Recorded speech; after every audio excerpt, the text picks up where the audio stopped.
வணக்க மக்களை, ஜென்மாட்டு வாடிக்கையாளர் அத்தனை பேத்துக்கும் மதிய வணக்கத்தை தெரிவிச்சுக்கிறேன். நம்ம குமரமலையோட 5ஆம் பாகத்தில் பார்த்தீங்கன்னா 5வது மாத பரிசாக 2 கிராம் மாட்டில் வந்து ப்ரைஸாக எடுக்க இருந்தோம். அதில் வந்து பார்த்தீங்கன்னா 9864 சர்வேஸ்வரன் சண்முகம் அப்படின்னு வெள்ளைக்கவுண்டன்பட்டி மேலத்தனையும் புதுக்கோட்டை மாவட்டத்தில் வந்து சீட்டு போட்டிருந்தாங்க. மேடம் தான் போட்டிருந்தாங்க, மருதமுத்து சார் மூலிமா போட்டிருந்தாங்க. அவங்க வந்து மாற்றி தோடா செய்ய சொல்லியிருந்தாங்க. தோடா செஞ்சு எடுத்துகிட்டு வந்தாச்சு. அதுக்கு அவங்களுக்கு வாழ்த்துக்கள் தெரிவிச்சுக்கிறோம். வாழ்த்துக்கள் அவங்களுக்கு இவங்க மூலியமாகவும் செய்திருக்காங்க. 2வது ப்ரைஸ் எப்படி இருக்குது, பிடிச்சிருக்கா? குழுக்கள் பார்த்துருக்கீங்களா? இதுக்கு முன்னாடி பார்த்துருக்கீங்களா? ஓகே, எங்கேயாவது சீட் இது மாதிரி கட்டி ப்ரைஸ் வாங்கியிருக்கீங்களா? First time.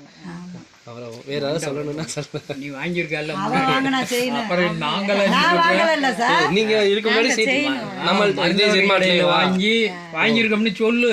Okay okay okay, நல்ல விஷயம். வாழ்த்துக்கள், 2 பேருக்கு வாழ்த்துக்கள் தெரிவிங்கன்னா மேலே மேலே சீட்லாம் போட்டுருக்கோம். சப்போர்ட் பண்ணி கொடுங்க. ஓகே, ப்ரைஸ் அப்படியே வாங்கிக்கோங்க. நீங்கள் அப்படியே கையை வாங்கி. ஓகே, வாழ்த்துக்கள். அப்படியே நன்றி.